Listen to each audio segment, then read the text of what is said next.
যে এমন যদি একটা দোয়া পেতাম যে দোয়ার মাধ্যমে আমি আল্লাহর কাছে যা চাই তাই আমি পেয়ে যাব। এমনটা দোয়া দীর্ঘদিন পর্যন্ত খুঁজছিলাম, কিন্তু রাসূলুল্লাহ সাল্লাল্লাহু আলাইহি ওয়াসাল্লাম সত্যি এমন একটা দোয়া আমাদেরকে শিখিয়ে গিয়েছেন। এবং ঘটনাটি ছিল এরকম, আনাস ইবনে মালিক রাদিয়াল্লাহু তাআলা আনহু তিনি বলছেন যে আমি একবার রাসূলুল্লাহ সাল্লাল্লাহু আলাইহি ওয়াসাল্লামের সাথে ছিলাম। কোনো একজন ব্যক্তি তিনি নামাজ আদায় করলেন, নামাজ আদায় করার পর তারপরে তিনি এই দোয়াটি পড়লেন, যে দোয়াটি আপনারা এখানে দেখতে পাচ্ছেন। দোয়াটি এরকম ছিল, আল্লাহুম্মা ইন্নী আসআলুকা বিআন্না লাকাল হামদু লা ইলাহা ইল্লা আনতা আল মান্নান বাদিউস সামাওয়াতি ওয়াল আরদি ইয়া যাল জালালি ওয়াল ইকরাম ইয়া হাইয়্যু ইয়া কাইয়্যুম। এই দোয়াটি তিনি পড়েছিলেন। পড়ার পর এরপর রাসূলুল্লাহ সাল্লাল্লাহু আলাইহি ওয়াসাল্লাম বললেন, এই ব্যক্তি আল্লাহ সুবহানাহু ওয়া তাআলার সবচেয়ে মহান নাম নিয়ে আল্লাহর কাছে দোয়া করেছে। যেই নাম নিয়ে যদি আল্লাহ সুবহানাহু ওয়া তাআলার কাছে কোনো কিছু চাওয়া হয় তাহলে আল্লাহ সুবহানাহু ওয়া তাআলা তাকে তাই প্রদান করেন, এবং এই নাম নিয়ে যদি আল্লাহ সুবহানাহু ওয়া তাআলার কাছে প্রার্থনা করা হয় তাহলে আল্লাহ তাআলা সাথে সাথে উত্তর প্রদান করেন। সুবহানাল্লাহ। আমাদের কত সংকট আছে, কত কিছু আমাদের চাওয়ার প্রয়োজন আছে। আমরা এই দোয়াটি যদি পড়েই নামাজের পরে হোক অথবা অন্য যে কোনো সময় হোক আল্লাহর কাছে যদি চাই তাহলে আল্লাহ সুবহানাহু ওয়া তাআলা আমাদেরকে যাই চাই সেটি আল্লাহ সুবহানাহু ওয়া তাআলা আমাদেরকে প্রদান করবেন। তাহলে চলুন একটু দোয়াটি আমরা আগে একটু বুঝে নেই, তারপরে দোয়াটা আমরা মুখস্থ করব ইনশাআল্লাহ। আল্লাহুম্মা, হে আল্লাহ, ইন্নী আসআলুকা, আমি তোমার কাছে চাই, তোমার কাছে প্রার্থনা করি। ইন্নী, নিশ্চয় আমি, আসআলুকা, তোমার কাছে চাই, প্রার্থনা করি। বিআন্না, কেননা, লাকাল হামদু, তোমার জন্যেই, আল হামদু, সকল প্রশংসা, সব প্রশংসার মালিক তুমি। লা ইলাহা, কোনো ইলাহ নাই, ইল্লা আনতা, তুমি ছাড়া কোনো ইলাহ নাই, একমাত্র ইলাহ তুমি, আমরা কেবল তোমারই ইবাদত করি। আল মান্নান, তুমিই তো কেবল দানকারী, তুমি কেবল প্রদান করো, কেবল দেয়ার অধিকার বা ক্ষমতা তোমারই আছে।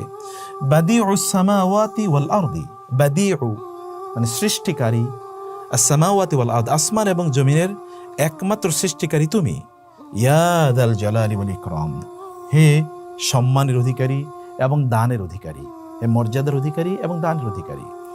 ইয়া হাইয়্যু ইয়া কাইয়্যুম, হে চিরঞ্জীব, হে চিরবিরাজমান, হে অবিনশ্বর। আল্লাহ সুবহানাহু ওয়া তাআলার কাছে আপনার অনেক প্রয়োজন আছে না? আমাদের কত কিছু আমরা কেবল প্রত্যাশা করি, আহারে এই জিনিসটি যদি আমি পেতাম, ওই সমস্যার যদি সমাধান হয়ে যেত, আমার যদি এই জিনিসটি থাকতো, কতভাবে আমরা কত প্রত্যাশা রাখি, কিন্তু সব আমরা আসলে সেই প্রত্যাশাটা কেন পূর্ণ করতে পারি না? কারণ যিনি দিতে পারেন তার কাছে আমরা চাই না, আবার কিভাবে চাইলে তিনি আমাদেরকে দেবেন সেটাও কিন্তু আমরা জানি না। কিন্তু সব সলিউশন কিন্তু এই একটি দোয়ার মধ্যে রয়ে গেছে। নামাজ পড়ুন, নামাজের পর একেবারে মন খুলে দুহাত তুলে মনের সাথে আপনার অন্তরের মিল তৈরি করে, আপনার আপনার চাওয়ার মিল তৈরি করে আপনি আল্লাহর কাছে বলুন, মনোযোগী হয়ে আল্লাহকে বলুন। কি বলবেন? আল্লাহুম্মা ইন্নী আসআলুকা, হে আল্লাহ, আমি তোমার কাছে চাই। বিআন্না লাকাল হামদু, কারণ সকল প্রশংসার মালিক তুমি। লা ইলাহা ইল্লা আনতা, তুমি ছাড়া কোনো ইলাহ নাই। আল মান্নান, কারণ তুমি কেবল দিতে পারো। বাদিউস সামাওয়াতি ওয়াল আরদ, আসমান এবং জমিনের কেবল সৃষ্টিকারী তুমি, অতএব তুমি সবকিছুর মালিক, কারণ তুমি ছাড়া আর কেউ কোনো কিছুর মালিক না।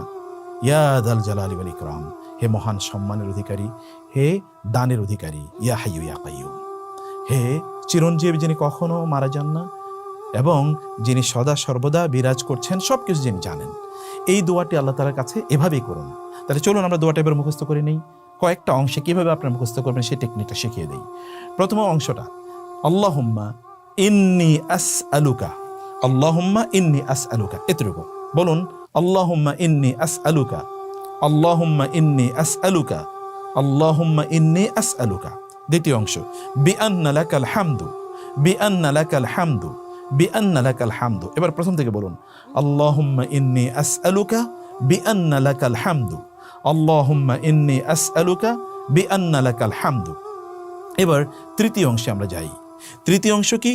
লা ইলাহা ইল্লা আনতা, লা ইলাহা ইল্লা আনতা, লা ইলাহা ইল্লা আনতা। তাহলে এই অংশগুলো আবার একসাথে বলি। আল্লাহুম্মা ইন্নী আসআলুকা বিআন্না লাকাল হামদু, লা ইলাহা ইল্লা আনতা। এই তিনটা অংশ মুখস্থ হয়ে গেল।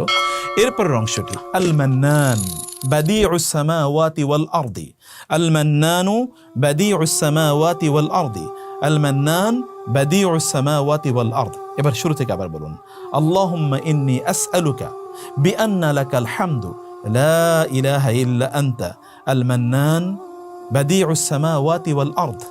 এরপরের অংশটি সূরা আর রহমানের সাথে মিলিয়ে বলবেন ইয়া যাল জালালি ওয়াল ইকরাম, ইয়া যাল জালালি ওয়াল ইকরাম, ইয়া যাল জালালি ওয়াল ইকরাম, ইয়া হাইয়ু ইয়া কাইয়ুম। ওই যে আয়াতুল কুরসি, ইয়া হাইয়ু ইয়া কাইয়ুম। তাহলে আমরা এবার একসাথে যদি বলি, কিভাবে একসাথে বলবো? আল্লাহুম্মা ইন্নী আসআলুকা বিআন্না লাকাল হামদু লা ইলাহা ইল্লা আনতা আল মান্নান বাদিউস সামাওয়াতি ওয়াল আরদি ইয়া যাল জালালি ওয়াল ইকরাম ইয়া হাইয়ু ইয়া কাইয়ুম। বলুন, এভাবে আল্লাহর কাছে একেবারে মনের মাধুরী মিশিয়ে বিনীতভাবে মাথাটাকে অবনত করে হাত দুটোকে উত্তোলিত করে আপনার কথাগুলো বলুন। বলতে ভুলবেন না। আপনি বলতে ভুললেই আপনি পাবেন না, আর যদি বলতে পারেন তাহলে পাবেন ইনশাআল্লাহ। আল্লাহ সুবহানাহু ওয়া তাআলা আমাদেরকে তার কাছে চাওয়ার তৌফিক দান করুন। আল্লাহুম্মা আমিন। ওমর রাদিয়াল্লাহু তাআলা বলতেন, আমি আল্লাহর কাছে চাইলে আমি পাবোই, এটা আমি জানি, সেটা নিয়ে আমার কোনো টেনশন নাই। চাইলে যে পাবো এটা আমি নিশ্চিত, কিন্তু চাইতে পারবো কিনা এটা নিয়ে আমার টেনশন আছে, কারণ অধিকাংশ লোক আসলে চাইতেই পারে না। বলুন তো, আপনি কতবার আল্লাহর কাছে চেয়েছেন? চানি নাই, বরং যা চেয়েছেন তা পেয়েছেন, এটা নিশ্চিত। তাহলে চলুন আল্লাহর কাছে চাই। আল্লাহ তৌফিক দান করুন। আল্লাহুম্মা আমিন। আসসালামু আলাইকুম ওয়া রাহমাতুল্লাহ।